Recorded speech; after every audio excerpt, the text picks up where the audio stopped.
Hello everyone! Ako nga pala si Janet Moreno, laki sa hirap pero may malaking pangarap. For today's video nga, na-traffic pa nga kami na dahil nagkaroon nga ng aksidente. Hindi naman ganun kalubha. Very minor lang naman yung damage. Kaya dito guys, mahalaga talaga na naka-insured ang yung sasakyan. After nga nun ay sinama nga ako ni Papa Lin dito sa tapunan ng mga plywood, metal. Hindi ko naman nakalain ay pagbubuhatin pala ako ng amaw. So no choice lang, beauty lang yung lola. So tinulungan ko na nga para mabilis na kami matapos. Dito pala guys, tinatapon yung mga metal at yung mga kahoy. Dito namin dinadala yon guys. Dito kasi guys, sobrang higpit nila pagdating sa segregation at pagtatapon ng basura. Hindi mo basta-basta pwede paghaluin ang hindi pwede. Meron talagang tapunan para sa mga metal, kahoy, at iba pang mga basura. Kung sa atin nabebenta ang mga bakal, dito guys, wala. Kailangan mo dalhin talaga dito para itapon. May mga ilan nagtatapon dito guys na pwede pa. Kaya yung mga nagtatapon, napapakinabangan din nila yung mga tinatapon ng iba. Kasi guys, yung iba nagtatapon dito ng lamesa, upuan, at pwede pa talagang pakinabangan ng iba.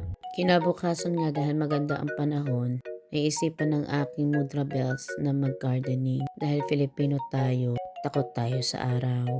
Medyo nagsisimula na nga ang aking mudra bells na linisin ang kanyang garden dahil nga magsa-summer na. Medyo nga nalungkot ako sa part na yan dahil nga pinuputol ni Papa Lane yung punong ito. Maganda kasi yan guys every summer. Kumbaga nagiging lilom. Kaso meron kasi kaming reklamador na kapitbahay. Dito kasi guys, kapag ang puno mo ay lumagpas sa yung kapitbahay, pwede ka nilang ireklamo. Siyempre ayaw namin ng gulo, kaya pinaputol na lang talaga namin. Ang rason daw nila, baka magasgasan daw yung kanilang sasakyan. Diba?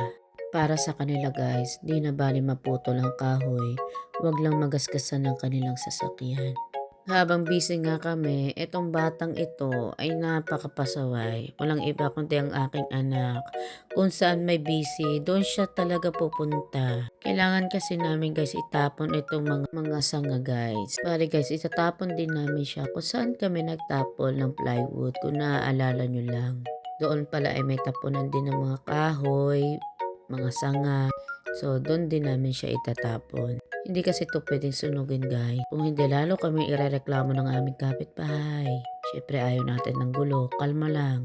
Hindi pa nga sila nakontento, pati itong kabilang kahoy ay gusto rin ipaputol. Ito ring sarang ito ay pasaway. Ay gusto rin umakyat doon sa ladder. So sa mga oras ng yan, sinasabihan ko si Papa Lin na wag naman ubusin ang sanga.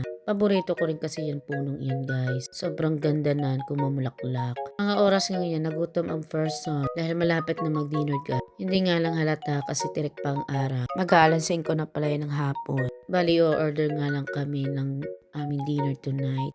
Dahil birthday ko po ngayon, patiin nyo naman ako guys. Birthday ko ngayon pero si Papa Lane lang nagdesisyon ng aming kakainin. Umorder nga lang pala kami ng Suriname na food. Hindi nga ako masyadong familiar sa mga Suriname food. Dahil si Papa Lane ay bihasana, siya nang pinapili ko. Ayaw pa nga magpababa nitong batang ito. So yun lamang po, bye!